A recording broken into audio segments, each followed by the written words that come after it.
Good morning, everyone. I'd like to say good morning to our task force members, but also to the public and anyone joining us today. Today, we are having a meeting of the Harmful Algal Bloom Task Force, and we will start out with some bloom updates, and then we will move to some discussion and public comment. Before we dive into today's agenda, though, I would like to do roll call. And so I'll do that in alphabetical order. And if you could please say here, and then we'll know that you're here. Don Anderson. Here. Thank you. Dwayne DeFries. Here. Quay Dortch. Here. Charles Jacoby. Here. Barb Kirkpatrick. Here. Sherry Larkin. Here. Michelle Smith.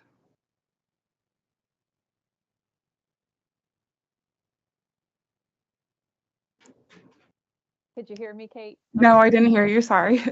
Hi, Michelle. Rhonda Watkins. Here. And Dave Whiting. Here. Great. Thank you very much. Welcome, everyone. So today we'll start out with some bloom updates, and I'm going to go ahead and get things rolling, and then I'll call on a few others to provide some updates. So let me just share my screen and get that started.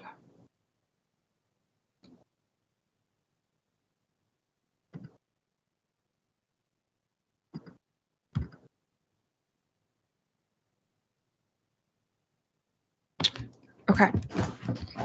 So I wanted to give an update on the ongoing Cranea brevis bloom. This is a bloom that started in October, around mid-October.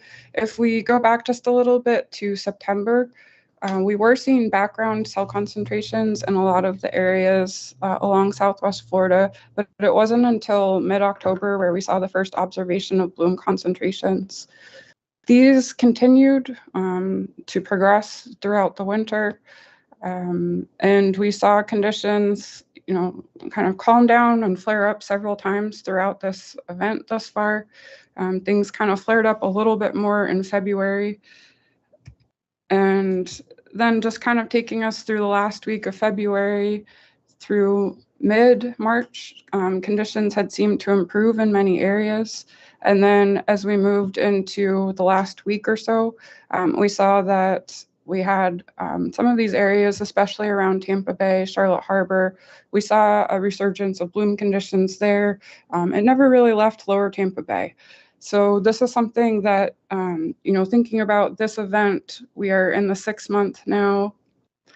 This is just showing some of the recent blooms to give kind of a quick historical snapshot. In general, when we look back, even further in time, May, June, July tend to be our quieter months for bloom activities. I know that, 2018 and 2021 were quite notable in terms of having a bloom that over-summered. So we're kind of in that critical point where we're continuing to monitor conditions. One thing that was different about this bloom relative to the event in 2021 is that the circulation has been quite distinct. So in 2021, we had winds out of the south, and that caused northern currents for much of the winter and much of the spring. And instead, we are seeing conditions where we have the prevailing winds shifting quite a bit. And so that has manifested in predominantly northern and southern currents along the coast. And so we've seen conditions flip-flop, over the course of a week for many weeks in a row. And that pattern is continuing even this week. So we've had quite a bit of variability in, even within those areas where we've seen persisting blooms. So again, we're kind of continuing to do extensive monitoring of this event. There have been several efforts focused on trying to understand what the impacts from Hurricane Ian might have been, including a rapid grant to FGCU, and SCCF has been involved with that. We've been involved in collecting samples and providing instrumentation for surveys. So our hope is really that this bloom doesn't continue. I did want to segue and just provide a little bit of another update on algae that is becoming an alga that's been in the media quite a bit recently. This is sargassum. It's a macroalga. It's a brown seaweed. And if we look at the distribution of this based on some of the satellite imagery, it's an extensive bloom that has been reported. That Kate, excuse me, are you changing slides? Because I'm still only seeing the February and March yeah. daily reports. Shoot, I am on sargassum, so There we go. It's changing, it. changing Now- for some of us. Now I'm seeing it, but I didn't see anything prior. So, okay. okay, so and this is actually a picture from Cocoa Beach that was taken over the weekend. So we are starting to see some impacts locally, but this is the distribution that spans Africa to the Gulf of Mexico as of the 19th. These are products that are put out from the University of South Florida. And so this has been an incredibly helpful new tool for being able to track these blooms. Just to give a sense of the currents overlaid on this, it kind of helps understand how this bloom makes its way from the tropical equatorial Atlantic into the Caribbean and then into the Gulf of Mexico, where it can become entrained in the loop current. Excuse me again, Kate. If I'm the only one that's not seeing your slides changing, then I should probably call back in. But who else is? All I'm still seeing is a bunch of sargassum on a beach. Nothing's changed since then. Is everybody else seeing your slides? Is it just me? They're rotating for me. Yeah, And me as well. Yeah, yeah. I'm seeing the slides too. All right, I'm going to leave the meeting and call back in. I'm not sure. I mean, everything else is perfect. Audio, I see all of you. Just for some reason, these slides. So I'm going to leave and call back in. Go ahead, Kate. I'll catch up. Thanks. Okay, so again, we're able to use the currents to have a better sense of where this is likely to go, but also going back in time, thinking about how these events came to be. It is a fairly recent phenomena where there was essentially what we're thinking is a regime shift that happened in 2010. And this helped change the distribution of sargassum and helped bring it to the equatorial Atlantic and subtropical Atlantic. And so this is something where now we're seeing a patch essentially persist in this area, and that patch grows and becomes the Great Sargassum Belt, which I showed earlier. And you can see here, this is where this yellow area, where we're seeing sargassum flourish now. And it's been quite a big problem for Mexico, the Caribbean, and Florida. And there is a new forecast that's been issued. This is an experimental weekly sargassum inundation report. It's put out by NOAA and the University of South Florida, and it just helps provide a sense of where conditions are likely to be either, various levels of risk, high, medium, low, no data. This essentially turns into a big cleanup issue once it makes it into Florida waters. There are some protections in terms of trying to harvest while it's out in the water. That's not allowed to help protect some of the wildlife animals that use sargassum as a resource. However, once the sargassum gets deposited on beaches, it can start to decompose. That can produce hydrogen sulfide gas. And there are also some challenges in terms of trying to dispose of it, just in terms of some of the composition of sargassum. There's a lot of arsenic, and so it's an ongoing issue. It's something that we are working really closely across the state, across the agencies, and with federal agencies to try to respond and to try to come up with some new strategies, just because one of the most recent reports that's come out has indicated that this is the largest patch that has ever been observed. There was some thought that maybe it had decreased earlier in the winter. However, that was actually due to cloud cover and not a diminished bloom. So just wanted to give a little update on that because it's definitely something that is on the radar. And with that, just to kind of go back to some red tide things, I wanted to introduce Emily Cooley. She's going to be giving a little bit of an update from the Department of Health perspective. And Emily Cooley is an environmental consultant for the Bureau of Environmental Health at the Florida Department of Health. And Emily, if you wouldn't mind bringing yourself in, and we can start your presentation, and just let me know when you would like me to switch your slides. Okay, thank you, Kate. I'm here now. Everybody can see and hear me. Okay, right?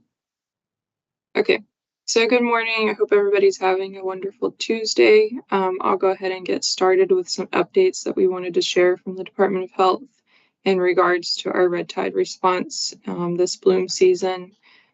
Kate had already introduced me. I'm with the Department of Health. Some of you may remember Rick Clark. He left at the end of January, so I've been helping out and filling in some of his tasks.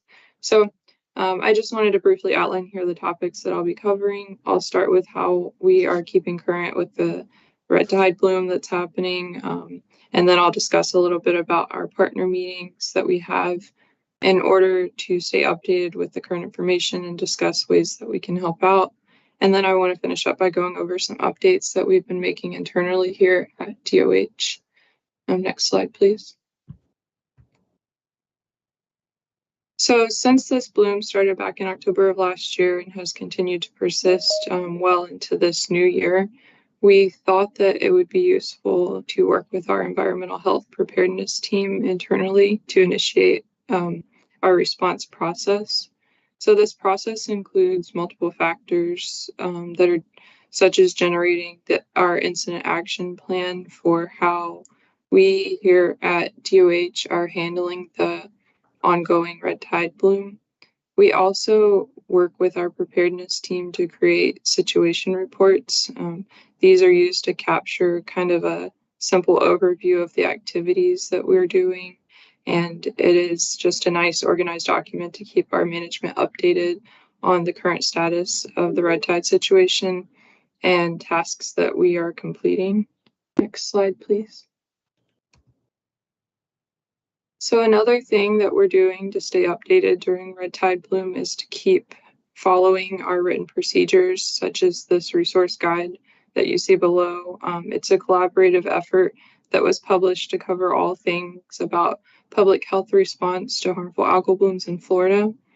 And we also have our internal notification process. For example, FWC samples, they post their data. We export their data and use this to determine, based on cell counts per liter, if there is an area that should have a health alert or health caution issued for red tide.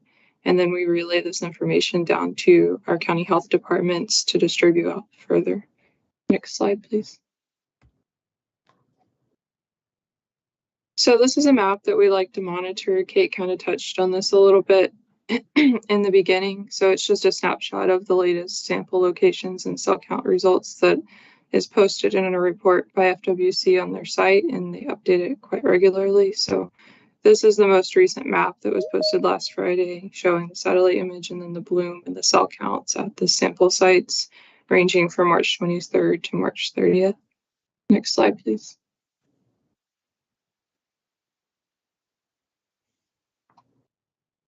So as you know, red tide started to affect Florida last October, and it has continued since. We have recorded 5,191 samples statewide that have been collected and posted by FWC since October 1st of last year. And out of those 5,191 samples, 564 have measured between 10,000 and 100,000 cells per liter, which constitutes a health caution notification to be sent out. And then 686 of those samples measured above 100,000 cells per liter. So we sent out health alerts to those areas. And the counties with health cautions and health alerts have ranged so far from Pasco down to Monroe County. Next slide, please.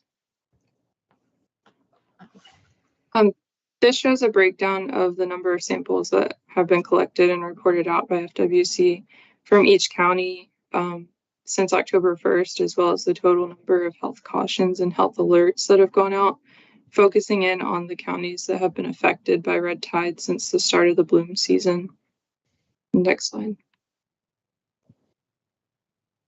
And then this is a chart that we put together just to show the sample totals and the health cautions and health alert totals that came from those samples, but just within the last week. So this ranges from last Monday, March 27th to this past Monday, April 3rd. And as you can see, we're still seeing red tide health notifications going out to over half of the affected counties that we have. Next slide, please. Here, I just wanted to highlight that we like to keep communication open so that we can coordinate as needed with our internal partners, meaning within DOH. So we've started up meetings with our incident management team that occur about 3 times weekly. We started this about a month ago when red tide wasn't slowing down and it got a little bit later into the season. And this is a group that I referenced a little bit earlier that we're working with to have our incident plan in place and generate the clear reports about how we're handling red tide currently. And then we meet with them and to keep our Bureau of Preparedness looped in so that they can help out if needed. We also typically have our weekly meetings with our department epidemiologists to go over anything new about red tide exposures in humans and animals, and work through anything new that might come up and need to be discussed. And we have started having weekly meetings with our county health departments in the red tide affected counties to update them on new topics for the week and just have discussions on anything that they may have come up so that we can stay on the same page and communicate. Next slide, please. We also like to keep good communication with our external partners outside of DOH, so state partners, federal, things like that, so that we can just share information with each other, brainstorm new ideas about how to help each other out during the red tide events and things that we need to focus on. So we work with the partners listed here weekly to share updates on red tide. Next slide, please. And I just wanted to quickly touch base on some things that we're working on here at DOH internally to get more information out to the public. So we're currently updating parts of our notification process and the documents that we share online. And we're also working to get our main Department of Health Aquatic Toxins HAB's website more up to date with the best information. And I just wanted to say that we're always open to suggestions and comments on how we can make it better and what information that we can share to make things more clear. And then, of course, internally, we want to have our response process set and ready to go in case it's needed. Next slide, please. And this is just my contact information. So I wanted to thank everybody for giving me the time to talk about a little bit about how DOH is handling the current red tide bloom. And if you have any questions or reports or comments, you can email or call me anytime. And thank you. Thanks, Emily. And we have another speaker that I wanted to introduce, and then we'll have a little bit of time for questions. Ed Smith from DEP is going to give an update about some of the response efforts that DEP has been involved with. Ed? Thank you, Kate. Ed Smith, I'm the director for the Office of Water Policy and Ecosystems Restoration with the Florida Department of Environmental Protection.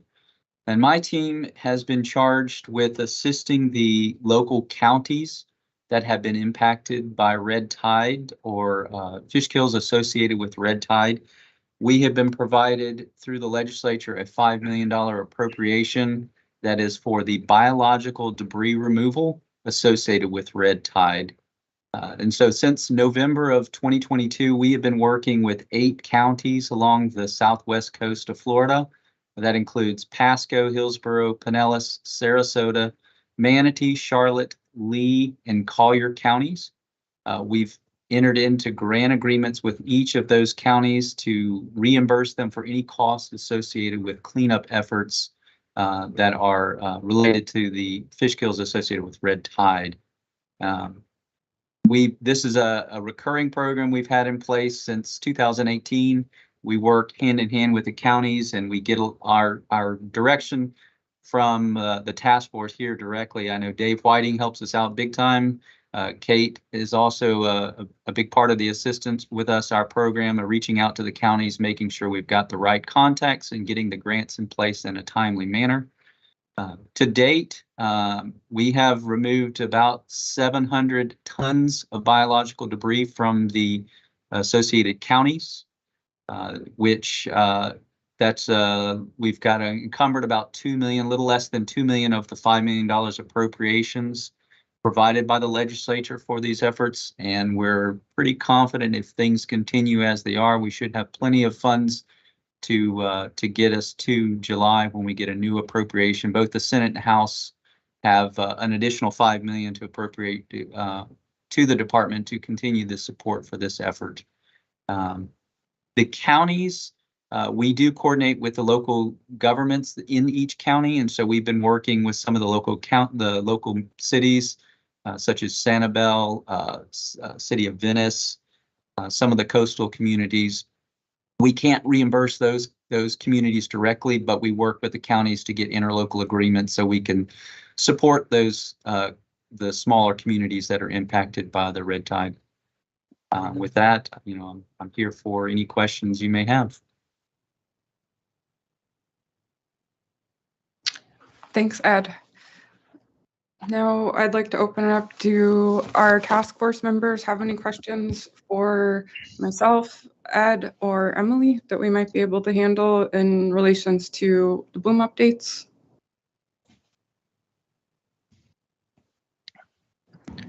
Don, I see your hand raised. Great. You mentioned so briefly about the hurricane and the linkage, just saying that people are looking into it, but can you tell us any more? I mean, this is an unusual time of the year, as I gather it, for some of these blooms, and I have heard others try to invoke the heavy rainfall and so forth, but do you have anything to share in that regard? Well, kind of going back to October, the circulation that we usually look for in terms of initiation ties back to upwelling that's related to the loop current. And this year, the loop current really wasn't in the right position at that time, even though we were starting to see background levels of cells. When Hurricane Ian passed, that helped set up the appropriate circulation to help bring cells onshore. And indeed, several weeks after the storm passed, we did see cells at bloom levels pop up, and that continued on. In terms of trying to look at the impacts, just kind of thinking about these events, they do commonly coincide with the end of storm season. And so that's something that, it's a common phenomena. In terms of individual storms, whether or not there's a lot of rainfall or wind, each storm can be variable. There really wasn't a huge amount of rainfall with Ian. And in terms of some of the impacts that were occurring locally, there was a lot of vegetation loss on these just all along the coast. And I think that's one of the most striking things that I noticed just in going to that area and visiting. And that was pretty recent. So conditions haven't really improved there. Trying to understand the connection with different types of organic materials and other things going in during the storm. That is something where that can be a little bit trickier to understand, and it takes a little bit longer. And I think it also bears comparison with prior events just to get a better understanding for how the storm really changed conditions relative to what we might see normally at this time of year. And so that's something where we're still kind of reviewing those and that sequence of events. And we're still in the bloom. And as you know, it's really hard to track something like nutrients in these systems with a bloom that's so dynamic. And so we're trying to improve that. But in terms of, pointing to specific impacts, freshwater is generally, something that red tide's not a huge fan of. And There can also be a fair amount of shading with the water that has a lot of tannins and other material in it, and so that might reduce light penetration. So there's some confounding factors there that, again, just make it kind of tricky to assess. So yeah, so that's why, I don't have a great answer, but we do know some things, and it's something that we're continuing to monitor, just seeing the area and really how the land has kind of changed, and it's starting to come back. But I think that that's going to also be telling in terms of what the longer term impacts might be. Great, thank you. Okay, I unfortunately did not track the order of who raised hands, but I see Barb. So Barb, why don't you go? Okay, thanks, Kate. And I honestly don't know either. I'm trying to get my hand put down. Is it down? No. Anyway, so I noticed on some of the comments that we received from the public via, I guess, email, there was a lot of concern about speed of fish cleanup. And I wondered if Ed could clarify, just for people who might be listening, who decides at the county level if each county makes their own decisions? Can you just kind of talk about that a little bit to clarify it for the public? Sure. Yeah, that's a great question, Barbara. We do work with each of the counties, and it is up to the counties to decide when a cleanup is needed. We provide them whatever information we have, but they also provide us a lot of details about what they're seeing on their beaches and on their shorelines. So it's really up to the counties as to how quickly they want to get out there to do cleanups and whatnot. But like I said, we provide the cost reimbursement funding. It's no cost to the county. So essentially, whatever funds they expend, they get 100% reimbursement for those. So, but we do coordinate with the counties and try to help them as quickly as possible get out in front of any of the fish kills. Like we said, like I said, we started in November trying to get out in front of any potential fish kills, get those grants in place, and so that there's no delay. That's always our goal, is to prevent any kind of major catastrophes if we can. And then just to follow up, Sherry had a question in the chat, and she was wondering if there was any information about where the fish or biological debris is taken. That's also a great question. Right now, each of the counties are required to take the biological debris to a landfill, and they provide us with the tipping sheets or the weigh sheets of from those landfills as part of our cost reimbursement. So whatever it costs for the disposal of those the debris material, we reimburse the counties for, but it is disposed of properly in a landfill. And Sherry, since you have your hand up, do you want to continue? I'm not sure if that was your question or if you have another one.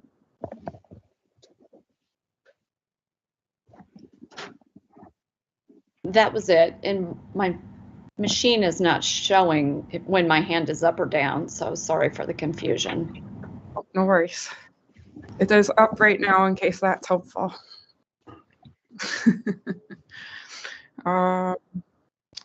Okay, and then we had Quay. Yes, I have now accumulated 3 questions.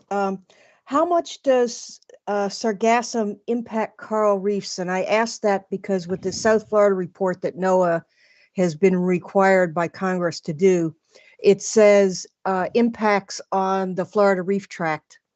And so does that sargassum get caught up on and impact the coral reefs? It can. Is there any information or data about that, or is that totally, nobody's looked at it? That's a good question. I'm not sure if there's kind of official monitoring or if it's something that's noticed when they're out doing other routine monitoring. It's something that I can follow up on, but I know that I've heard about, I think mostly anecdotally, there being impacts along the Florida Reef Tract. Yeah, if you could tell me who to talk to or something at some point while we're doing this report. No rush on that.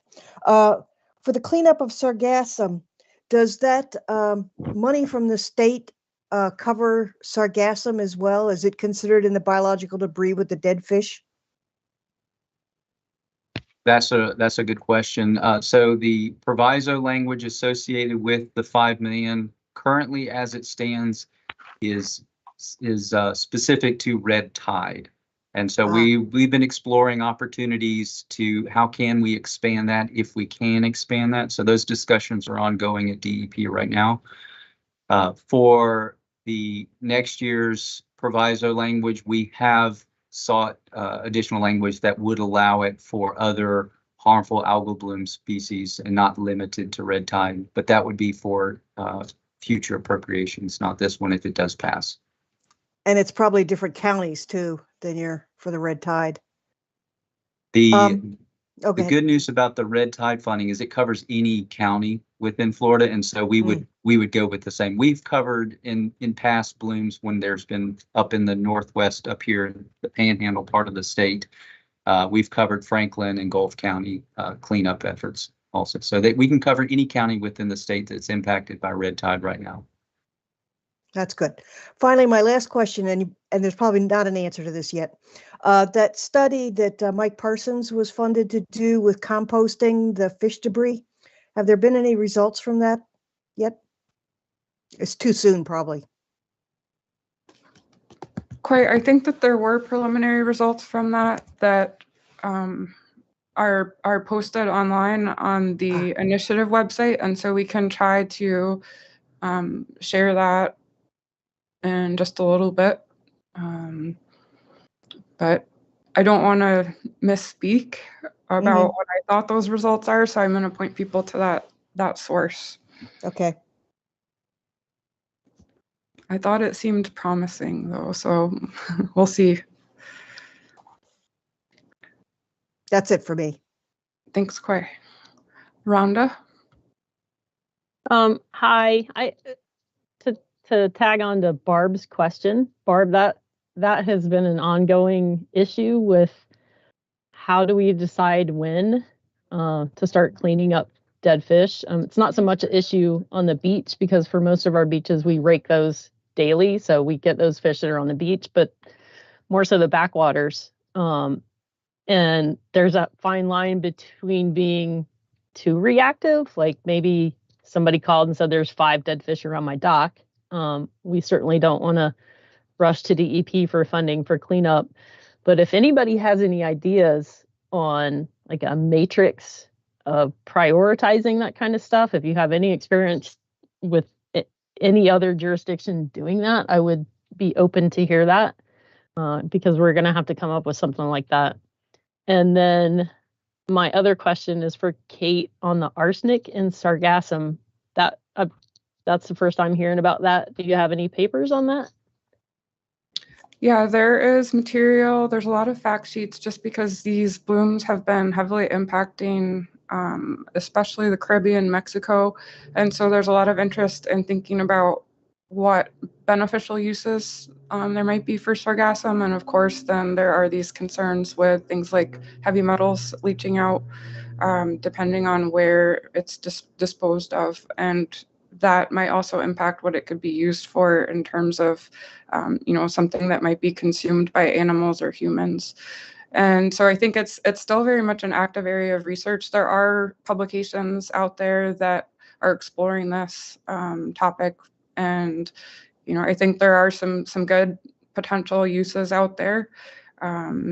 But I'm not sure that we're quite there yet in terms of trying to adopt some of those. But it's definitely something that we're looking into. And it is a new world in terms of just, trying to get a handle on that literature. So it's something that several of us have been really involved with over the past several weeks.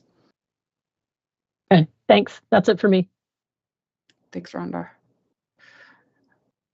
Okay, any other questions? Not seeing anything. Okay, so we can segue into the second part of our meeting. And for this, we wanted to provide a little bit of information before we descend into discussion. And so we wanted to revisit some topics that were brought up in the last meeting as we think about some of our current ongoing and future activities. And so with that, I wanted to invite Leanne Flowing to speak and to give a little bit of an update about some of the structure and operational plans. So I'll turn it over to Leanne. Leanne? Thank you, Kate. Hi, everybody. This is this kind of comes on the heels of our reviewing the last meeting and how our discussion ended at that last meeting. So because of that and the fact that we've had some membership turnover and it's been a few years, you know, we thought it would be a good idea to kind of take a step back and review what it means to operate in the sunshine and to talk about the general operational paths that we have as options to do the work we want to do. So the first thing I wanted to just to remind people of is that, you know, the task force is a legislatively created body. And because of that, you know, we fall under sunshine. And what that means is that we have to hold public meetings.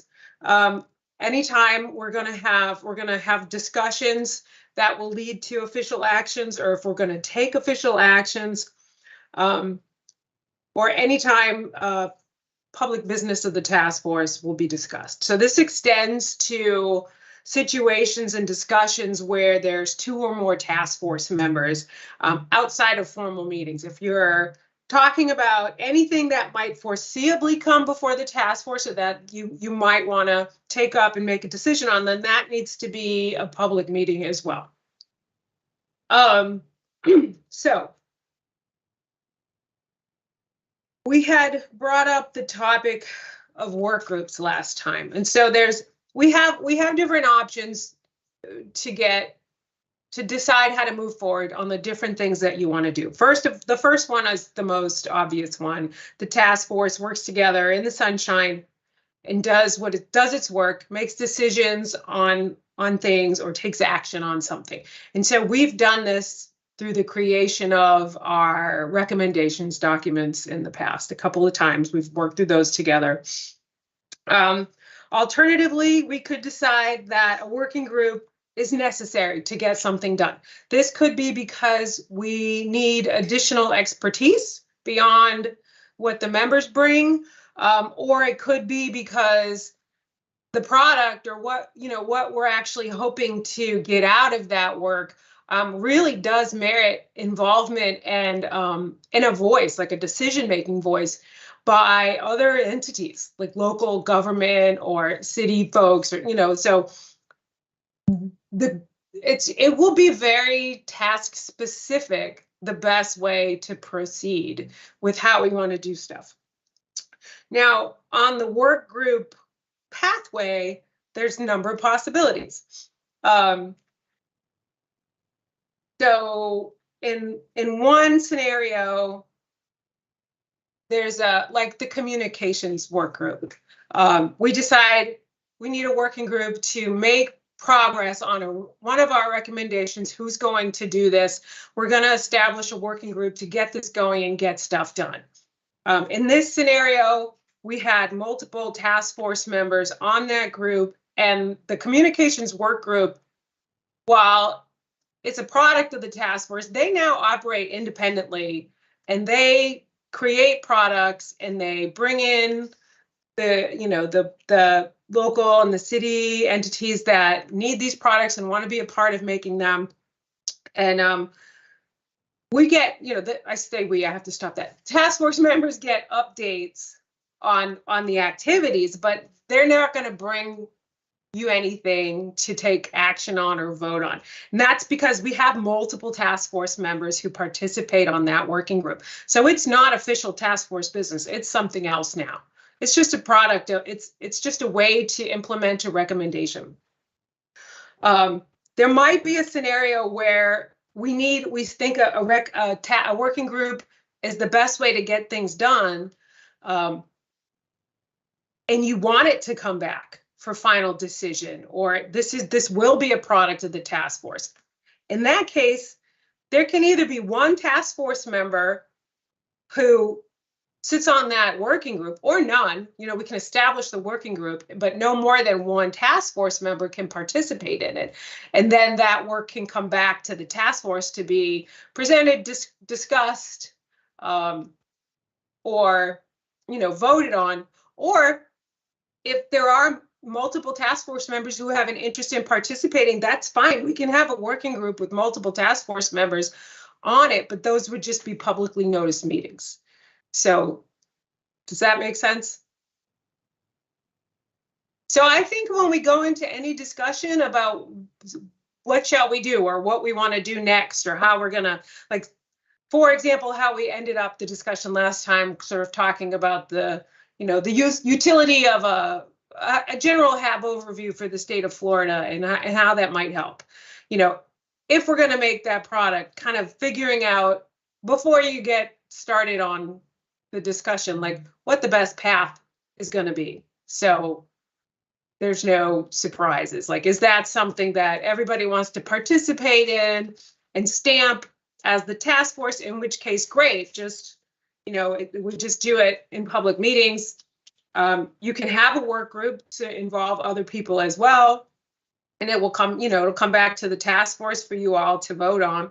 Or you can say, this is a great thing and we need it, but, you know, let's set up a working group to dig down into the details, do the heavy lifting and get it done. And we'll be, if you're interested in participating, you can participate. It just wouldn't come back to the task force for a final vote. So there might be some people on the task force who say, great, go ahead and do it. And others that say, I want more of a say in what comes out of this. And then it can either come back to the task force or they can participate in that working group. And okay, I think I'm beating a dead horse right now. So I just felt like we probably should have had that clarification before we started the discussion last time. So is there any questions about that? Thoroughly confused? No, you just kind of have to plot your course before we get started. Quay? So is a task force allowed, are individuals allowed to write sections individually and then bring it together and the task force discuss it so that you're not trying to write everything by committee, which is always horrible? Yes. Good. Yes, and that's how we've done a lot of the background stuff for the recommendations. We've assigned task force members to draft this or that, and then we've talked about them as a group.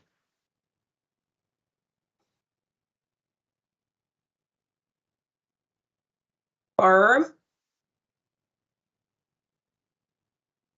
Okay, so if I can just put it in my own words, so if I've got it straight. So really what we're laying out here is that as we take on new issues, recommendations, whatever we want to call them, issues, first we have the discussion about the best way to proceed based on that particular issue,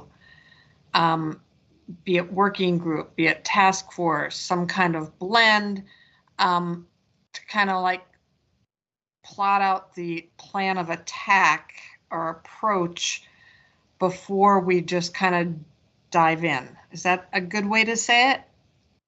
Yeah, I mean, with the end point in mind, like, what are you hoping to get out of this? And yeah, and you know, so one of the things that you might do at some point is review the recommendations and see, like, are we making progress on them? Or is there one that needs to be jump started? And is that something that you all can do as a group, or you really need to push that down a level to, you know, for another group to take ownership and just set into motion? Ideally, we make recommendations, somebody goes out and does them all. But we know that a lot, we are, and many of us are state representatives that, have to be involved to get these things going. But yeah, I think that the end result or the desired outcome, should be considered first, and then you plot your course. But in all, there's way for whomever is interested and willing, to participate. And if there's a work group that is to be established, you all can make recommendations, you all could sit on it, just depending on how that falls out, will determine whether or not that is task force business or it's its own thing.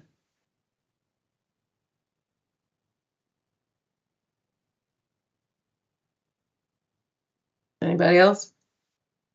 Oh. Got it? Okay. Thanks.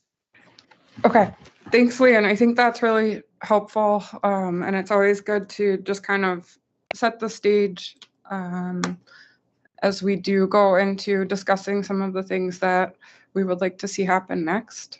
So I am going to go ahead and share a few slides that just review some of the activities. And just give me a second to pull this up.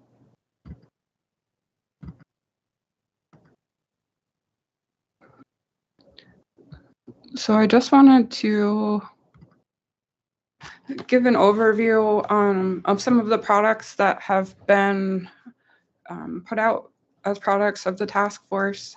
And then we'll kind of dive just a little bit more into a few of these, and we'll talk a little bit more about what comes next. So there was the initial recommendations regarding Corynea brevis blooms in January 2020. And that included an abbreviated update with initial recommendations. There was the resource guide for public health response to harmful algal blooms in Florida. That was in September. Oops, that was touchy. September of 2021. And then in December of 2021, there was an update in terms of the initial recommendations where progress and more specific recommendations regarding red tide were put together. And then we've also had products like a red tide and Florida video that has been extremely successful, viewed many times, and is something that's being shared by our county partners as well. So just, it's great to see that these products are being used. As we dive into the summary recommendations, these are the initial recommendations. They covered 4 topics, and if you remember back to the guide, these topics are then spelled out in more detail, but the 4 topics that were the most important were public health, communications, management and response, and research. And so over time, as those recommendations were updated and the progress was laid out in 2021, for those summary recommendations, again, just to bring us all back, they were really more focused. So they kind of added on to the initial recommendations, but then also provided areas of focus to really help guide efforts that were ongoing or incipient. And so these are, again, focused primarily on public health, communications, management, and response. And we've seen a ton of momentum in the state just in terms of trying to make progress in these different areas. And I will say it's kind of changed how, especially for communication, there's a lot of updates there that have changed how the course of the bloom response has gone. And so it's been interesting to see how that's kind of come together. Also, I think it's important to just remember that there's a lot of progress that's ongoing, and it's helpful to document that progress. So as we think about what might come next, we're now at least a year and a half further down the road. I just wanted to spell this out. This is a schematic, and there could be more arrows here, but just to kind of give an example of how some of the task force recommendations come to fruition. We have a few different avenues for that. The Center for Red Tide Research has picked up some of those. Again, trying to prioritize research progress gaps. We also have the task force grant program, and that's been really beneficial too in terms of having really defined progress in target areas that are recognized by the task force. As we see progress in all of these different efforts, the end is that we have new products. This includes an enhanced toolbox, and that toolbox, is quite large. It could be, there's communications tools, there's response tools, there are research tools, and so there's a lot there that has been expanded on. Of course, there's a lot of data, and there's a lot of different activities. And so as we think about that progress and how to define it, there's a lot going on. And so, maybe this is helpful, maybe it's not, but it's at least one path where I feel like we've made that successful jump in some of these areas from, making a recommendation to seeing something come to fruition and become operational. So as we think about some of the next steps, it's always good to think about the past, present, what's ongoing, and the future. And so these are just a few ideas. In past meetings, we've discussed kind of two big priority topics: the continuing need to focus on the Carenia brevis recommendations, and then also the continuation of developing a strategy for how the task force might want to deal with other HABs. And just to kind of take us back in time, the 1999 task force white paper, it did provide an overview of some of the other harmful algal bloom issues that were of concern at that time, focusing primarily on red tides, macroalgae, cyanobacteria, Listeria-like cells, and ciguatoxin producers. And just kind of updating with the public health response guide and our ongoing HAB responses. We are still working on many of those HABs that were identified in 1999, but certainly we are, now expanded to focusing on Pyridinium bahamense, Pseudonychia, Oriumbra lagunensis. So these are some species that have caused a lot of problems since 1999. We also have freshwater and marine cyanobacteria, and we have different life forms of those, planktonic, benthic. We have sargassum, macroalgae, gambrodiscus, and more. So again, there's a lot going on with this. And just to kind of poke memories, we did have a presentation from Leanne a few years ago, just kind of covering some of these key HAB topics in Florida. This is an outdated map at this point, but I do like to show it just because it shows some of the diversity of issues facing Florida, and also points to the regional variability. So, what's happening in Southwest Florida can be very different from what's happening in the Indian River Lagoon. And so I think it's just important to recognize that as we think about some of our next steps and what those might be.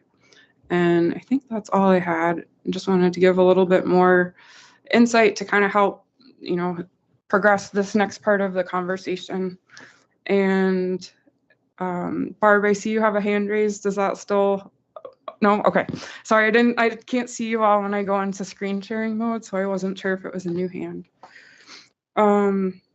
So with that, I think in terms of thinking about next steps, again, at least focusing on those two that we've identified in prior meetings, continuing our red tide efforts, focused on Carenia brevis, but also continuing to think about how we might handle some of these other HAB situations. And given what we just heard from Leanne in terms of thinking about working groups, I think that that's important and can be a part of the conversation as well. I also think it's important to capture things that we want to think about going forward. So if there are other topics there that people want to talk about, we might not have time today, but we can add them to an agenda for a future meeting. So maybe I'll start there to see if we have any other things that we might want to add to that list in general, beyond Carenia and other HABs. Are there things that we might want to add to the general list, and then we can dive down a little bit into each of those topics? Not seeing any hands raised. So maybe let's dive into continuing to focus on Carenia brevis.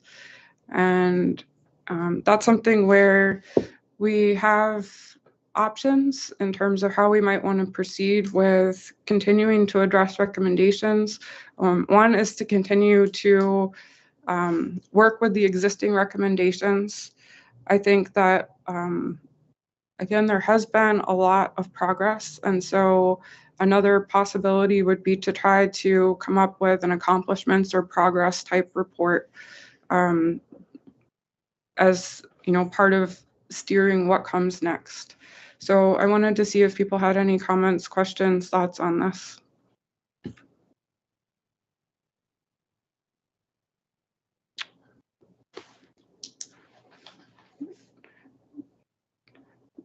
So let's see if, oh, we have some questions. Okay.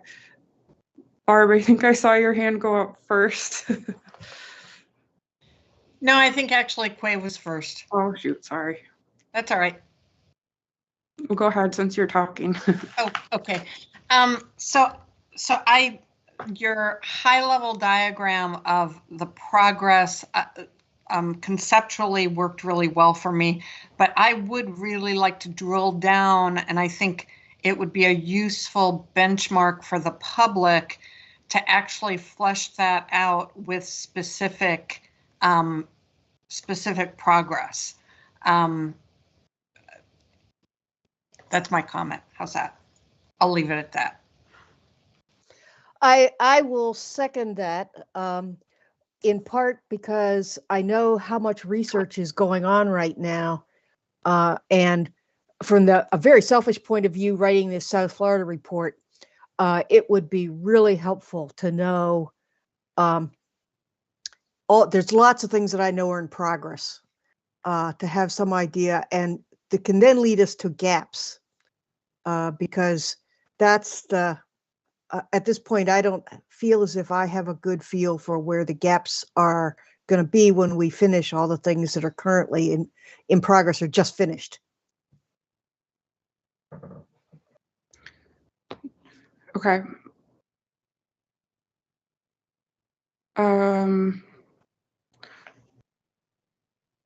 Does anyone else have any comments on this?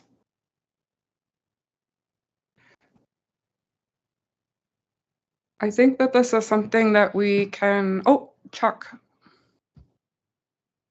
I mean, I think I agree with the overall thrust. I guess my comment would be that it would probably be good to go back, to reach back and, you know, try to synthesize what was learned in the past. I mean, we had a question, you know, you and I both, I think probably others got the question the other day about, you know, nutrients from land and how Karenia responds. And, you know, I think we need to come up with a little better handle on, you know, what that kind of answer looks like. That's what the HAB project is supposed to be answering, and it's getting close to its, well, I don't know how many years we are into it, but third or fourth year, I think. So it sounds like there's some state and federal efforts that would need to be summarized in terms of progress.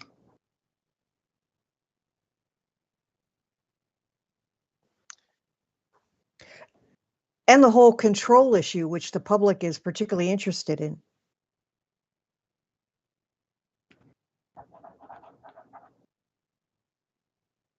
See, Kate, I have a general question about this list. Are you trying to highlight everything that's going on about Karenia in the state and elsewhere, or things that are somehow related to task team recommendations or funding or anything that? Well, I think that in terms of the effort that we're discussing right now, it would be related to the task force recommendations. But I think given that, you know, there's a lot of, some of the discussion topics that have been brought up, for example, nutrients, that's not, it's not a simple topic. And we can certainly review what's been done, and I think provide recommendations for what should be done. But that's almost one where, you know, thinking about some sort of a defined working group to kind of break that topic off, I think would be essential, just because there's a lot there. And there's a lot of different disciplines that fall into that I think would need to be involved as well. Yeah.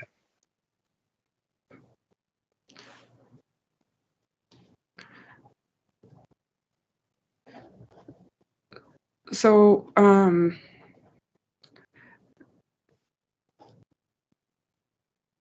in terms of reviewing or revising recommendations, is that something where having a sense of the progress would be preferred before we go down that path again as a group? Or, I think that just in reviewing the structure of the recommendations historically, they did get more focused with the updated recommendations, so that's also a possibility.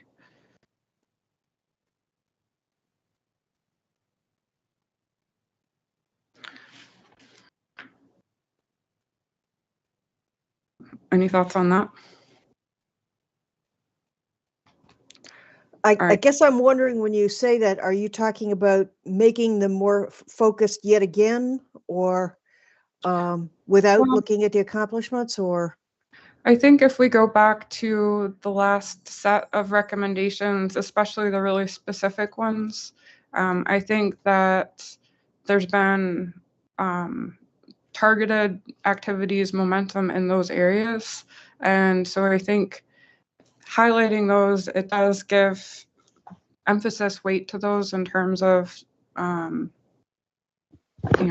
helping to prioritize some of the ongoing activities that we have.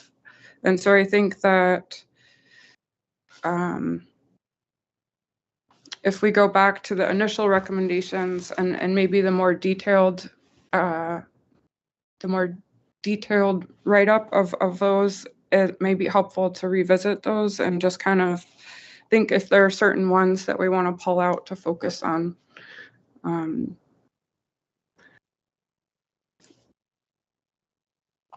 And so that might be a good activity. I think that I've heard enough voices in support of working through some sort of a synthesis plan. And so I think that's something that we can vote on to do as a group, and then we can decide some of the structure that goes along with that. Is there anyone opposed to having a vote right now for that? Okay, well, now let's vote. Are members of the task force interested in prioritizing a synthesis of the progress to date on the task force recommendations? And we can go through. I apologize. Am I supposed to call on the members for votes? I'll do that. I'm going to go through in alphabetical order again. Dawn? You're on mute if you're talking. Sorry. Yes, in favor. Okay. Dwayne? Yes, in favor. Quay? Yes, in favor. Charles? Chuck? Yes. Barb? Yes. Sherry? Yes. Michelle? Yes. Don't be that guy.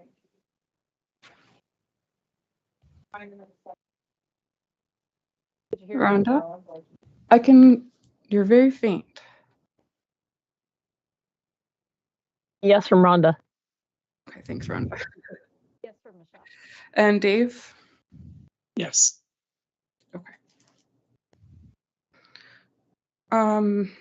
Just since we're voting, is there, because I think the nutrient topic has come up a few times. It's definitely one that is on my mind a lot.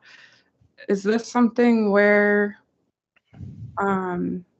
just to have a little discussion, just since I did mention breaking it out into its own sort of special effort, is that something that people generally support, or do people have other ideas for how that might be handled? I see Rhonda giving some support for that. Dawn? Yeah. as again, I say this a lot, that I'm the outsider in this group, but it does give me a perspective at times when I talk to people, and I often hear the comment that people don't trust certain entities down there and what they say about the nutrient issue, whether it be FWC because it's a government agency and therefore might be influenced by politics and whatever. I've heard similar distrust of Marine Lab about different things that they do, but that makes me wonder about what's the right way to do this nutrient assessment. Part of me would say if I were starting from scratch, I might say have a recommendation where we solicit outside reviews, get people outside of the state of Florida, people who are truly, experts in phytoplankton nutrients and nutrient dynamics, and try to get people to put a proposal together and and report to the task force. But failing that, then maybe, I don't think this group can easily do it. It's a huge effort. You would need to bring in a working group and probably even provide resources to pay certain people to be on it. So, I think to go back to what I started with, if you want to have credibility, you probably have to have some separation between the state agencies and so forth and that type of analysis.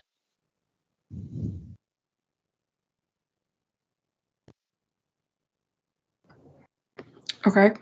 Barb?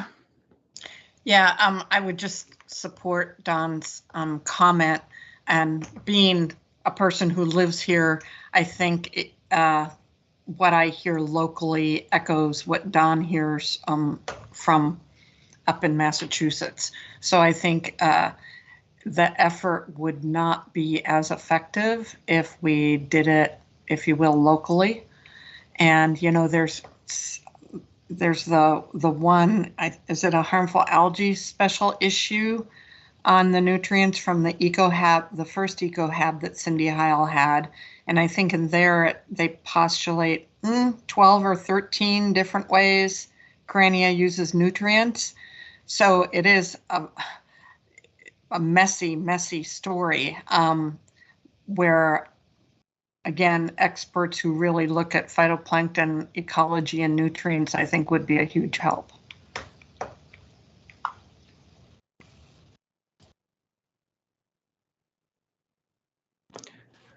Dave Whiting? Yeah, just along those lines. Yeah, we all know anything related to nutrients gets messy and difficult. And so along with this, since it's going to be a mixed bag and complicated, I think a substantial portion of the effort needs to go towards how you do that messaging. It's not so much the science. We know the science is messy. We got that. It's how do you explain that effectively to the public? That's all.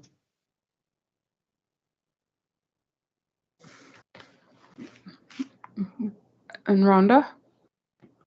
Agree with everybody that just spoke. Don, Dave, Barb.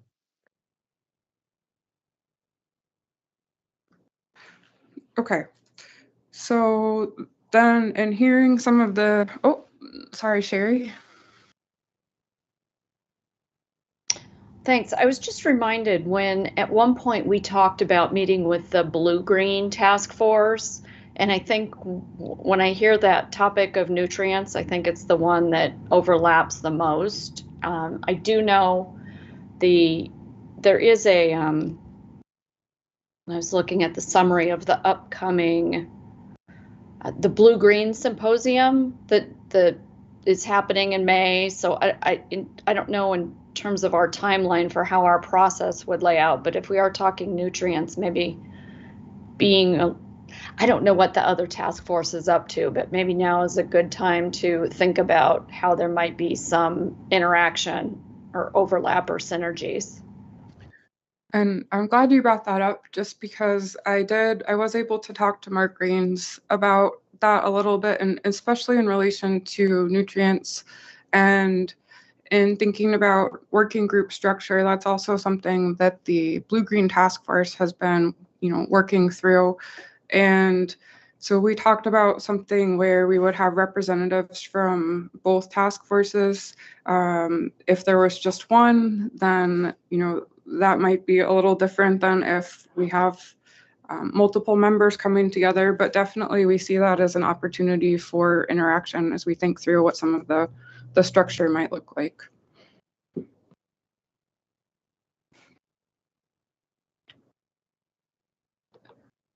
Quay?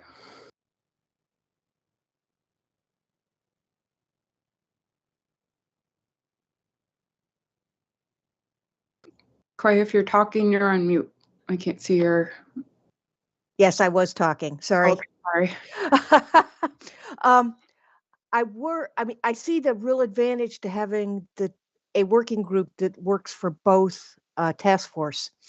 But I also fear that because the public confuses the two kinds of HABs and may not be able to differentiate them, how we the communicate, not only is the problem many different nutrient sources, but then you're talking about the cyanobacteria and you're also talking about the red tide. So you've got different messages for different HABs.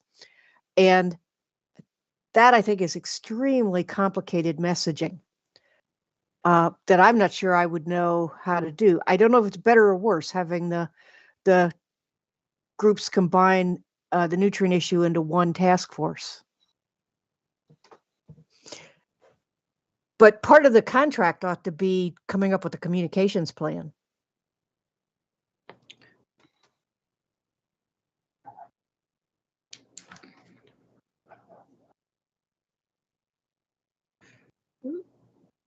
So we have a lot of different suggestions and recognition that this is extremely complicated. Barb, you have another comment? Yeah, just that it's going to take some funding to do a good job of this. And do we know what do we know what we're looking at for the next fiscal year from Florida? No, the legislature is in session. Right. They're very busy, but I haven't heard a lot about the budget. They're working on it. I'll just leave it at that. But no, I think that, in response to what you just said and what a lot of other people have said, I think that this is something that it does require a fair amount of planning and you're right, budget. In terms of thinking about whether this is something for a future grant call, but maybe a little bit different from some of the prior calls that we've had. I think, ensuring that communications is a big part of that, whether it's tied into another effort or it's its own effort. I think that there's decisions to be made. We do have some time before we would issue another call. So I think that that's something that we can continue to work on in terms of, what the structure might look like. Some of the suggestions would be to solicit outside reviews, to, essentially almost have a separate task force dedicated to nutrient issues, collaboration between the Blue-Green Task Force or the HAB Task Force.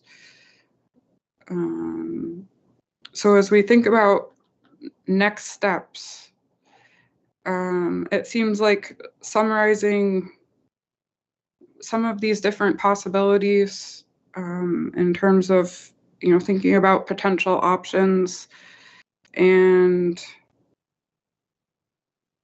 taking that back into our model of some of the sort of paths to operation. In terms of what we might be able to do now, I'm just kind of thinking through that, where this seems like a topic that all of our task force members are really interested in. And so we could have an ad hoc committee that forms with the task force in the sunshine, or we could start to explore some of these options. I think that personally, I would like to marinate on things for a little bit before we go into some sort of a vote, because again, these are very different options, and I don't know that they're mutually exclusive. And I think that there is some work to be done in terms of some of the progress and some of the new work that is being performed, some of the recent publications that have come out. So taking us back to the task force members, I just laid out some of the complexity surrounding some of the complexity of nutrient dynamics. In terms of next steps forward, how do folks feel about kind of flesh that out a little bit more and having it be a part of our next task force meeting? I can mostly see nodding heads. Okay. If anyone is in opposition to that, will you raise your hand or speak up? Okay. Excellent. So kind of going back to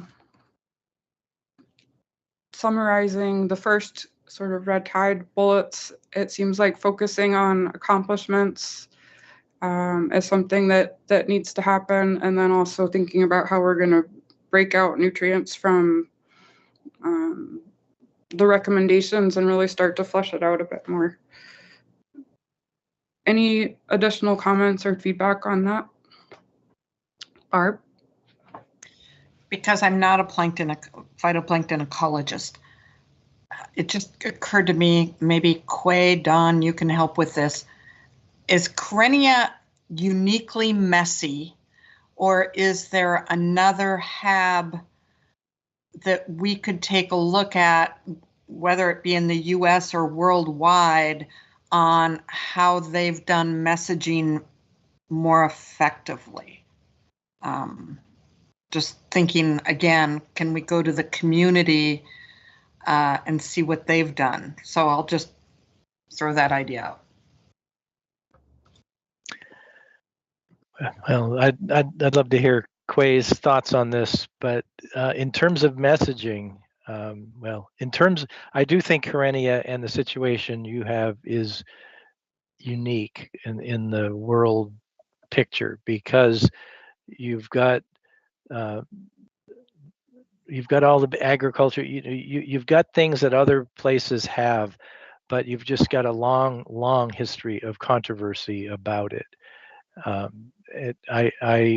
I think most other places, if you go to China, you go to other parts of the world, there are controversies. Like in Chile, for example, you've got HABs that some people claim are being caused by some of the same fish farms that they're devastating, and nutrients from those farms. But by and large, I think most people in some areas like China are convinced if we add nutrients to the water, we're going to get more HABs. But I think what we're hearing in Florida is again and again and again, oh, this is an organism that likes to live out in the oligotrophic waters, and it doesn't necessarily need all these high nutrient loads. And so I think it's a different story physiologically, and I think it's therefore a different messaging story. But I'd love to hear what Quay would say here. I also think that the respiratory impacts, I mean, there are other HABs that have respiratory impacts, but nothing like Kyrenia, which makes the public so much more aware of on a daily basis. And so I can't think of any other place that has quite such a messaging problem.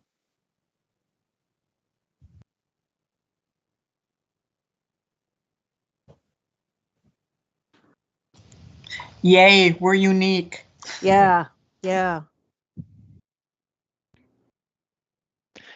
fact, I had a crazy idea that I'm not sure how you could do it, but it would be fascinating if you had two totally different groups, if you did this as a funding effort, addressing the same question and coming at it potentially from very different ways.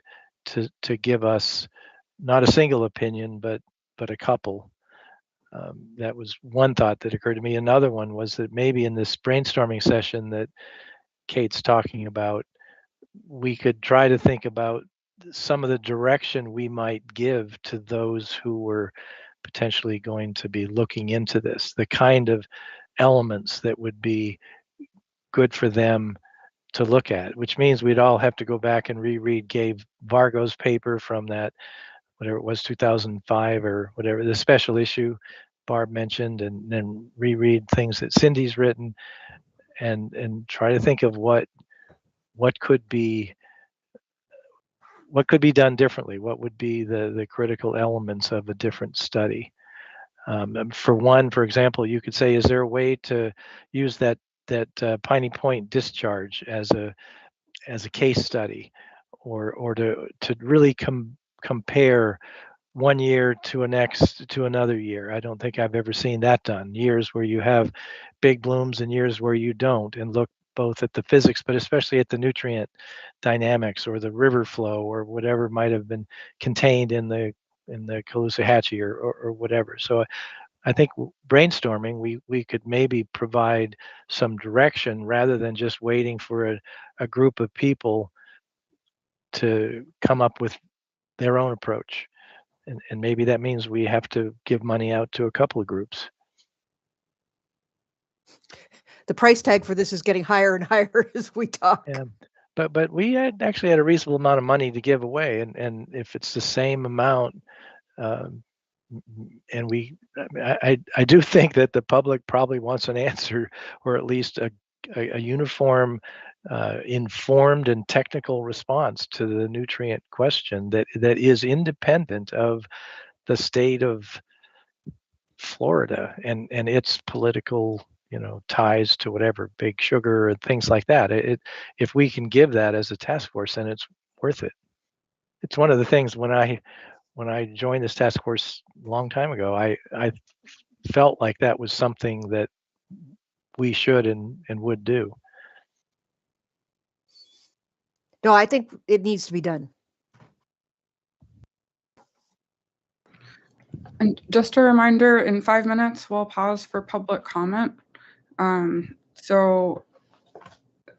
might be a good time to wrap up this part of the discussion as well. And then hopefully we'll have a little bit of time after public comment to come back to other HABs.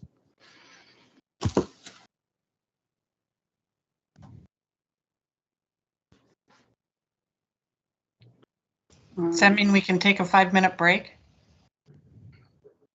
We could do that if there's no other comments on the discussion that we've been having. And I think we've already decided to work on it again during our next meeting. Maybe some meetings after that as well. Okay, let's go ahead and take a 4-minute break, but right at 11:30, we will go into public comment. So please come back. Thank you.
Okay, it is 11:30 and we are in the public comment period.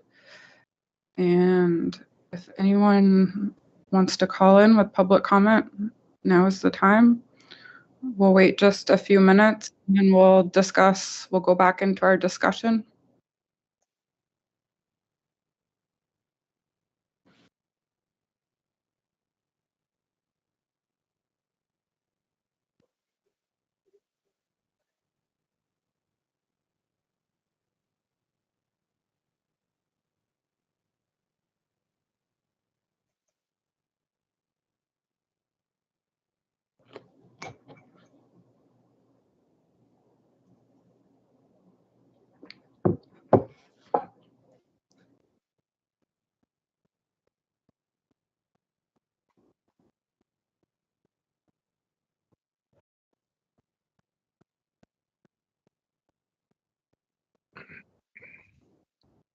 Okay, we'll go ahead and resume our discussion. So thank you for some really helpful discussion about moving forward on some of the red tide and Carnea brevis priorities. I also wanted to spend a little bit of time talking about other harmful algal bloom issues, since Carnea brevis is obviously not the only one that we have problems with and that causes impacts issues for humans, wildlife, ecosystem, economies. And so in thinking about how we might want to proceed there, in the past, we've talked about a few options. I think that recognizing that some of the HABs are statewide issues, some of them are more regional. There are areas where there are multiple HAB issues. There are some areas where, you know, a certain HAB really only is there. It's pretty localized. So as we move forward, again, kind of thinking about some of the different working groups, there's a few different ways that we can go in terms of working on specific taxa, working on regions. In the past, we have recognized both of those as being really important, sometimes a little hard to separate. And so as we move forward with that, I think that with pretty much every item that we discuss, that we prioritize. There's the need to revisit, know what's been done, what's being done, so that we can effectively plan for the future. And in the past, we've discussed the potential for having presentations to the HAB task force that would be from different folks that are working on these HAB issues currently, to provide that sort of overview. That's something that we can continue to do. We could also try to prioritize certain issues and or consider, what type of working group structure might be most effective given the product that we ultimately want. And in the past, we've discussed kind of a few different potential products. And so as we think about that transition from information gathering and synthesis to identifying gaps and prioritizing next steps, again, there's a few different routes that we might be able to go. And I wanted to provide one possibility that I thought was kind of intriguing, and I'll let Don provide. Was that intentional, Don? Well, I thought you were through and were asking for comments, so I didn't want to interrupt you. So okay. Go ahead. Okay. Well, one potential, when I think about this logically and think about who would be able to really help contribute in thinking about task force interaction with some of the people that would be potentially the experts that would come present. We can have those presentations come. I do kind of have a draft of, for each HAB issue, who might be a good person to come present. There's also the potential, again, I was just kind of thinking about different expertise and pairing task force members with some of those experts to potentially work on that sort of synthesis of what we know now. So those are just a few suggestions. Again, I was thinking about the IRL as one potential sort of topic to break out. I was also thinking about some of the other HAB issues like pyridinium, which produces saxitoxin, and we know that Alexandrium is another saxitoxin producer in the US, and there's some interesting similarities in terms of some of the underlying factors related to growth and potentially toxicity. So I just wanted to kind of throw that out there and see if people have other ideas, so that we can kind of move forward on that. And Don, I don't know if you would still want to raise your hand, but if you do, you can go right ahead. Sure. I sort of divide this into a couple categories. The first one is, what's the most urgent, or is there, of all the many HABs you have down there, which is the one that might be the most in the public eye or most imminent or whatever? And to me right now, other than Karenia, that's sargassum. And I'm reading about it all the time up here. People are asking me about it. And I know that it's a distant origin and all of this, but in terms of what the state response could be, the task force could start addressing how should the state be helping out the counties and helping out everybody with the expenses. Is there anything that can be done? What about the composting idea and so forth? And having a review of that one would seem quite timely. Beyond that, it's just sort of selfishly, like Quay was just saying, I would love to hear more about Karenia mikimotoi. It's emerging up here in the Northeast. We're starting to see it more frequently and causing troubles, and I'm hearing about it in other parts of the world. And I know you've had it for a long time. I don't know how you've been really able to easily separate its counts and its physiology from brevis, but it is a very interesting organism that people in other areas, and I'm sure in Florida, probably are wondering about its impact. So if I had to, the first one is timely. The second one is just sort of a current interest of my own and others that I would suggest would be fun to hear about with experts before. As much as I'd love to hear about pyridinium, I might put that third on my list. And I can give you a very quick, we don't typically see Corynea mikimotoi at bloom concentrations. It's very, very rare, and certainly not at the levels that we see Corynea brevis at. So in terms of, whether or not it's a big problematic species, we are able to differentiate it morphologically. And there are molecular probes available as well that can help separate it. But, I can pull together, a pretty quick graph that just shows levels that we've seen over time. Okay, that's good to know. I somehow thought it was more prevalent down there than it must be.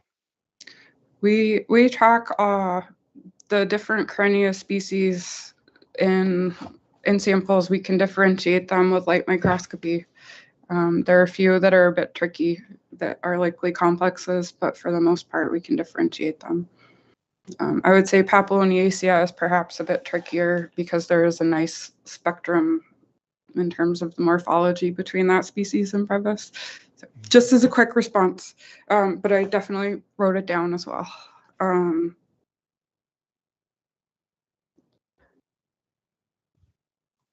Quay. So one of the ways I think about it is whether the severity of the problem versus the capability of the state to respond to it. And are there ones where there's a big disparity there? So for example, ciguatera is probably your most often reported public health problem. I don't know the data from Florida, but is the state response perfectly adequate for, as what can be done? And so there really is no benefit to looking at that further, or is there benefit from looking at that further? And so, for example, pseudonychia, if there were to be a pseudonychia event, that could be catastrophic, but it seems like so far you all have been on top of it.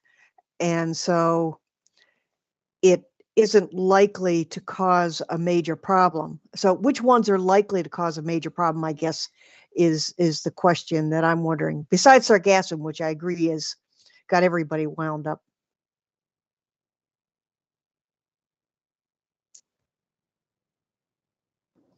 Dwayne?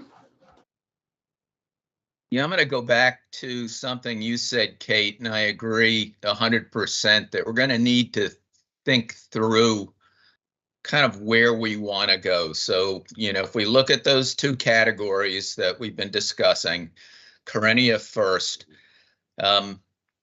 which is complicated in its own right. And I've stayed really quiet because as complicated as Corynea is and geographically large, I look at what we're dealing with in the Indian River Lagoon, which is comparatively geographically small, but not any less complicated. And with species that are novel that, some of these picocyano and nanocyanos that we had never seen before.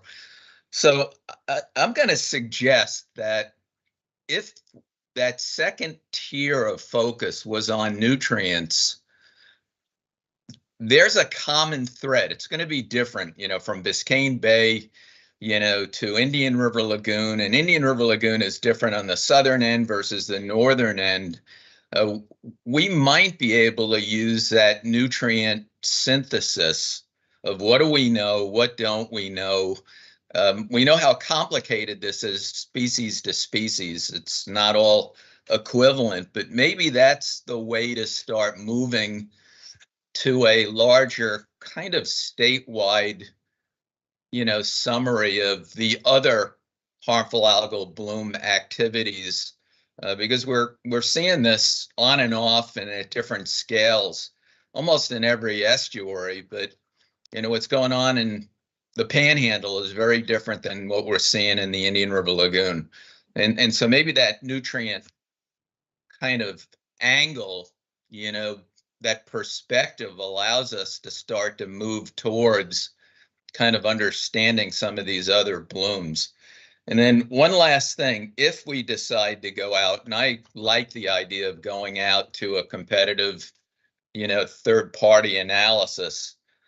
We as the task force are going to have to really define what that scope of work is for an RFP to make sure that the work product that comes back from a competitive call is going to answer the questions we want answered. I think if it's too generic, there's a really good chance you'll get good information, but maybe not the information we're all looking for. So just some thoughts, from the East Coast.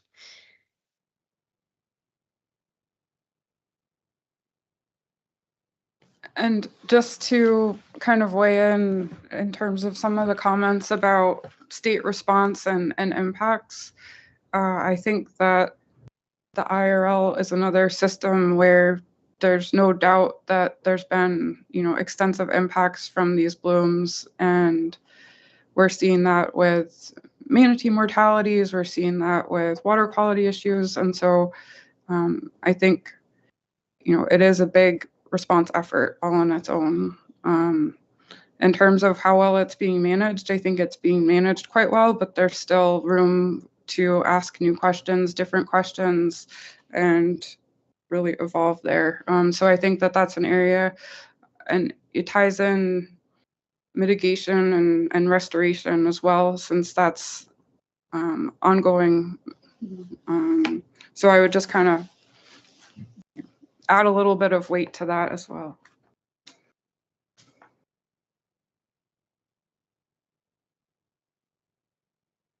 Any other comments? Dwayne, your hand's still up. Yeah, just a bit of information for everybody. Back in 2011, when we had the super bloom, St. Johns River Water Management District convened a consortia of algal bloom scientists, nutrient scientists, and others, which resulted in 2 documents. And some of that now has, evolved into, special long-term views of what's going on in the lagoon and frontiers of marine science. And I just wanted everybody to be aware that a number of years ago, with help from Chuck and the Water Management District, the National Estuary Program said, let's continue to keep this group together. And I have to admit, we really haven't done much other than get those articles out in Frontiers, but we do have what we're calling the Algal Bloom Consortia, which we have not convened. Chuck, it's probably 2 or 3 years since we've gotten everybody together in a room. So there is a kind of already a corpus of expertise that we could call on. That the National Estuary Program would be very happy to assist and lead to bring back together, should we want to have, a look at the Indian River Lagoon per se, or some of the nutrient work that's being done in the lagoon, and bring that into the larger, nutrient story. So I just wanted everybody to be aware that we've got a lot of really good experts kind of right there available. And we know who they are, and we can convene them quite easily. So let me ask a question to follow up on that, which kind of goes back to nutrients and Carenia brevis. Is that something where having kind of a more expanded consortium would be, potentially one effective mechanism for moving things forward? Again, not negating any of the other things that we've discussed, but to try to, I guess with that, there's 2 points where we would be saying we'll focus next on the IRL as another topic, and we'll try to bridge some of these nutrient issues by bringing diverse experts together to work on, I think probably similar outcomes, but we would want to tailor those to the meeting or workshop or series of meetings, however we wanted to go. So just kind of throwing that out there as a potential bridge.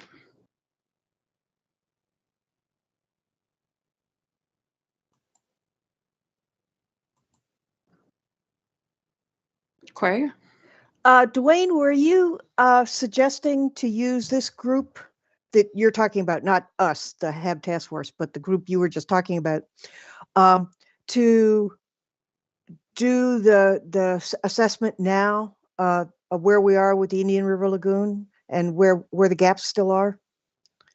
Or were you suggesting that we should combine it with, or somehow coordinate it with the effort with the Carenia brevis? My first reaction is, I'm thinking that the nutrient story with Carenia brevis is a pretty heavy lift. And if we were looking at, outcomes over the next year, the potential, not potential, the need for funding, if we had an independent group, that might be a very strategic and valuable outcome from the task force. I think the Indian River Lagoon story, is evolving. It's no question that at a statewide and national level, the manatee unusual mortality event and the dramatic loss of seagrasses has, put that into the public eye and also the funding eye. But I worry a little bit when we talk about both of those together, that it's too much. It's just too much for us. And I think the Carenia nutrient story is one that has been controversial, needs some clarification, needs messaging, and bringing that science together. I think, gosh, if we look forward 12 months from now and can actually address some of our concerns that we've talked about, not only today, but since we convened in the very beginning, that'll be a substantial benefit to knowledge in the state of Florida.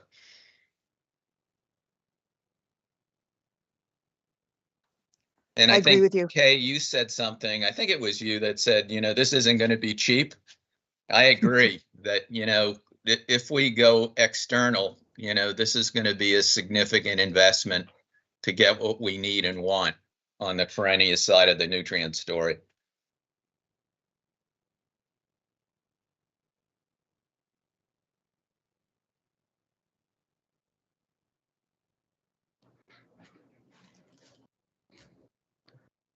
Okay. Quay, is your hand still up or is it coming? Oh, no. Okay, I wasn't sure. So, okay, so nutrients as a general focus, keeping regions separate, keeping our HABs kind of separate for that. In terms of just kind of going back to other HAB issues, are there other HABs that people want to advocate for in terms of prioritizing?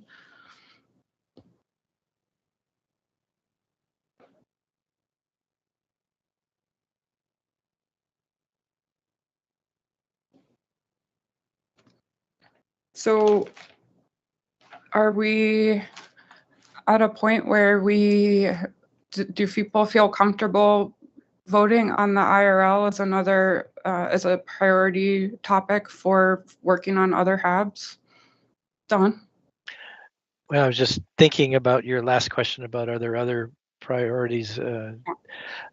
And one of the things we heard in another meeting, Hans Perl say this yesterday about this thing they call the continuum between the cyanobacteria and the freshwater blooms and the coastal blooms, and how that's really a topic that's gotten its own life these days, whether it's for toxins that can make it into marine systems or just nutrients or whatever.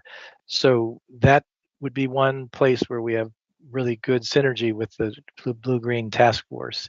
And even though I'm not saying a specific species or something, but the idea of the intersection between the marine environment and the freshwater environment could be a topic, not a species, but that continuum.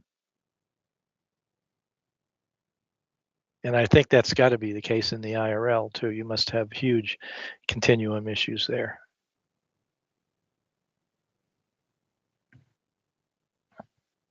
it depends on which part of the IRL you're in. Right. But yes.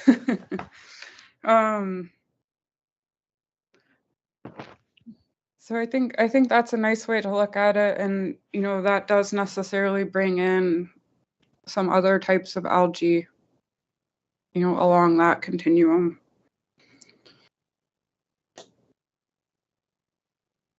So we have about 6 minutes before we wrap up, and so going back to the IRL again. Oh, sorry, Dave Whiting. Sorry. Please. No worries. So just as one other topic of importance is, so, you know, we've had the funding 2001 through 25 for the HAB mitigation technologies and all, but, you know, as we are coming to where we're wrapping that up and pushing some portion of those forward, there's still the whole implementation of that at scale. And what does that look like? And we have lots of hurdles, you know, with multiple entities, whether it's federal, state, with the permitting, and how do you make this functional? How do you make it work? And that just, it seems to be a big thing to bite off and chew on it all in itself, to me. Don, follow-up comment to that? Yeah, I totally agree with Dave on that. I think that should be right up there as an important topic. I also would think that it's a timely one because that 6 years is not too far away in terms of its funding running out. And I would think that the legislature, somebody would be looking potentially to this task force to say, how well was that money spent, and what would you do now? Do you need another 6 years, or is there a different way to focus the money?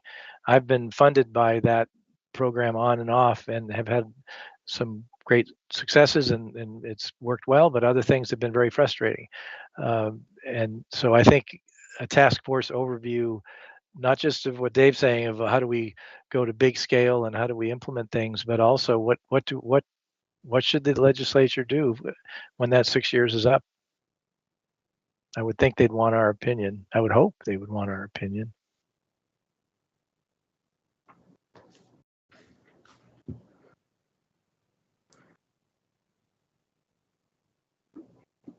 So I have, in general, for things to kind of think about, prioritize mitigation, IRL, nutrients with a focus on Carenia or the IRL, sargassum,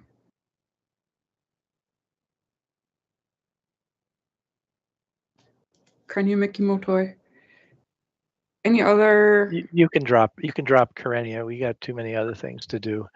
And I would actually probably put the mitigation discussion way above my suggestion of of trying to look at the continuum. I mean, that's interesting, but some of these other topics I think are more important right now. So we have essentially 4 topics. Again, mitigation, IRL, and including nutrients in that, Carenia brevis, nutrients, and sargassum. Do people feel like they have enough information in hand to be able to prioritize those? I'm seeing some mostly no's. Because the question would be, what questions are we with the sargassum? What are we actually asking for with the sargassum? That's sort of very open-ended.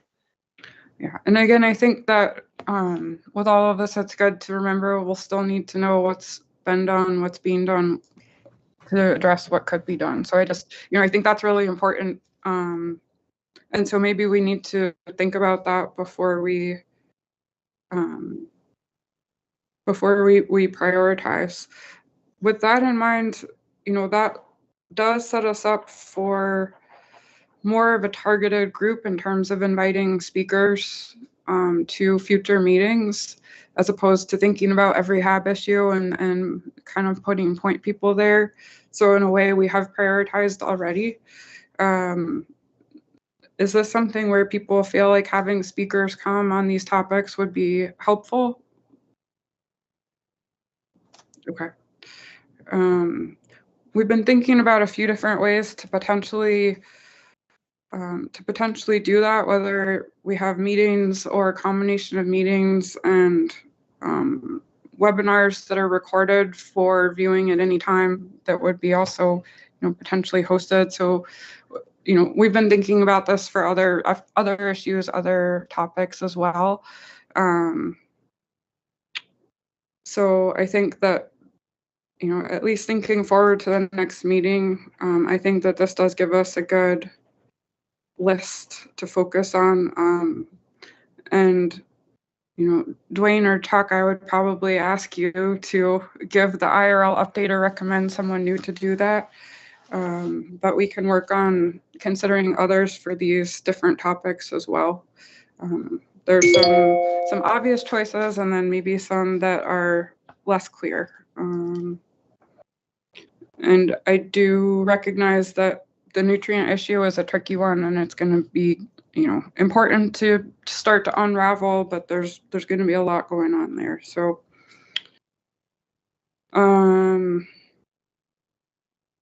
okay, so just kind of for some concluding comments in terms of where we're going next, I think that we have some good steps forward in terms of thinking about both summarizing the progress that's been made on some of the task force recommendations, but also trying to provide some steps forward for thinking about what the new recommendations or priorities might be.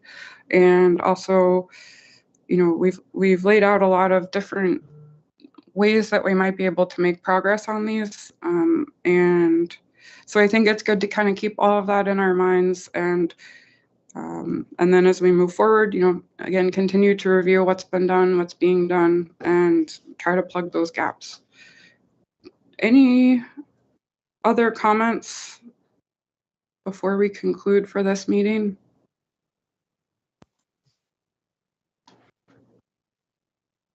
I'm cycling through my frames to see faces. Okay. All right. Well, with that, I just want to thank all of our task force members. I want to thank anyone who is viewing on YouTube. I want to thank our coordinators for today. We did try a different platform. If you have comments or feedback on that, we'd sure love to hear it. And again, just want to say thank you. And these are hard topics. It's really important to discuss them and to think about what we might do next. So I appreciate everyone's feedback, and I hope you have a wonderful day. Good job, Kate. Thank you. Yep. Thank you. Thanks. Bye, guys. To go. Thanks, everybody.